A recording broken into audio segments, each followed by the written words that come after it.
para falar mais sobre o mercado financeiro, nós convidamos o economista Jason Vieira, da Infinity Asset. Jason, como vai? Boa tarde, obrigado mais uma vez pela sua atenção e gentileza. Olá, boa tarde.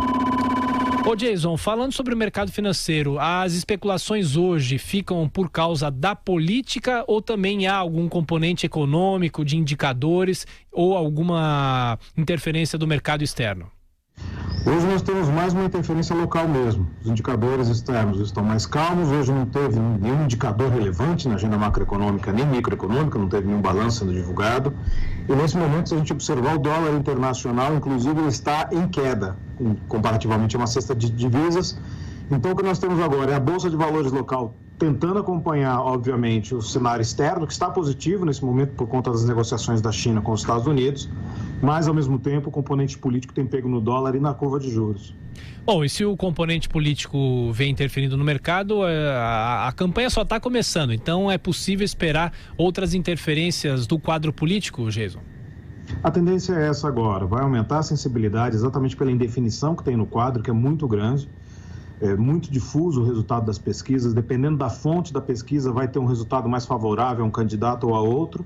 Algumas coisas estão relativamente estáveis, mas ao mesmo tempo se coloca um contexto em que a incerteza ela é a maior certeza, a gente pode dizer dessa maneira, mas essa sensibilidade, essa hipersensibilidade que o mercado tem tido, ela tende a se estender mais agora porque nós estamos muito próximos do pleito, estamos a praticamente 45 dias do pleito. E falando sobre o dólar passa a barreira dos R$4. É claro que o dólar turismo é muito mais caro. Quem viaja para o exterior precisa pagar mais. Mas você acredita que tem mais espaço para que o dólar suba nas próximas semanas? Dadas essas incertezas, é difícil a gente dizer se o dólar vai subir mais ou não, porque na verdade ele não está respondendo a nenhum componente econômico. Então, quando ele segue componentes não ponderáveis, não mensuráveis, que por exemplo é a questão política, ele pode ir para qualquer lugar, ele pode ir para 4,10 no turismo com relativa facilidade. A questão agora é entender como é que a campanha vai se desenrolar, principalmente nos tempos de televisão, que é uma coisa que tem diz a lenda, no Brasil existe uma sensibilidade muito grande. E não só nessa questão dos tempos de televisão, mas também como vai ser a composição futura, se vai haver Lula candidato ou não, se o Haddad vai ser o candidato no lugar dele, se o Bolsonaro vai continuar crescendo, se o Alckmin vai tomar parte disso, e tudo isso acaba pesando. Como disse, como são caráteres não mensuráveis, é difícil a gente dizer quais são os parâmetros da divisa, por exemplo. Ô Jesus, aproveitando a sua participação aqui no nosso Jornal Jovem Pan, eu recebi até uma mensagem de um ouvinte falando sobre o dólar turismo e pedindo se oportunamente a gente entrevistasse alguém aqui para fazer a seguinte pergunta: por que o dólar comercial tem um valor na venda e o dólar turismo é muito mais alto? Porque na verdade as casas de câmbio compram o dólar turismo, ou desculpa, o dólar comercial. Sim. E elas precisam ter uma lucratividade em cima, então esse spread, essa diferença que tem é de quando é comprado, do valor que é comprado esse dólar para o valor que ele é vendido. Por isso que o dólar turismo é diferente. O dólar comercial segue por outros parâmetros, porque na verdade ele é adquirido também por outros parâmetros. Então uma empresa, por exemplo, que faz um câmbio através de grandes dimensões de dinheiro, por exemplo, como exportações ou importações, elas fazem diretamente com as corretoras de câmbio, ou seja, não passa por nenhum intermediário. O dólar turismo necessariamente tem um intermediário e esse intermediário acaba cobrando a parte dele. E a recomendação para quem vai viajar e não comprou o dólar? Não tem jeito, tem que pesquisar e pechinchar, né? Se a viagem foi recente, marcou muito em cima, sempre vai ter que sofrer com a questão do dólar. Se já marcou já há algum tempo e não fez um dólar médio, bobeou. Aí vai perder dinheiro, não tem jeito. E outra coisa, comprando com dólar lá fora e comprando com cartão de crédito, o cartão de crédito ainda vai cobrar o IOF. Sim.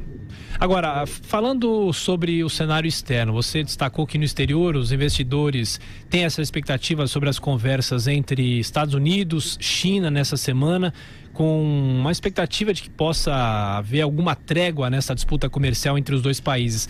Esse é um assunto que tem também uma força para interferir no mercado aqui dentro? Sim, tem uma força muito grande porque, na verdade, interferiu no mercado e vem interferindo já há muito tempo.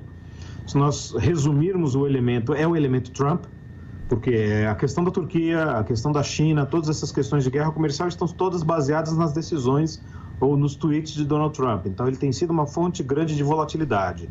Hoje o Brasil, como falei, até ele consegue aproveitar um pouco da melhora do mercado externo, mas só no foco específico da questão comercial chinesa e nas bolsas de valores, mas os ativos mais sensíveis como bolsa de valores e câmbio, como dólar e juros, esses daí sim estão sofrendo bastante.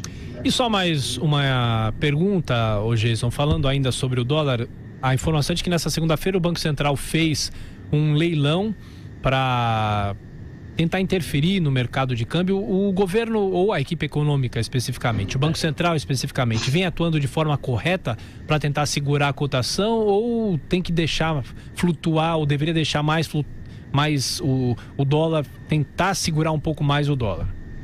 Muitas vezes é mais o aspecto psicológico da intervenção do Banco Central do que o próprio aspecto real. Então muitas vezes fica naquela expectativa, quando há uma tensão no mercado, se o Banco Central não entra, muitas vezes o dólar sobe mais do que deveria. O Banco Central entrando, ele vai continuar subindo, mas ele atenua um pouco. Essa é a sensação que se passa no mercado, não é literal.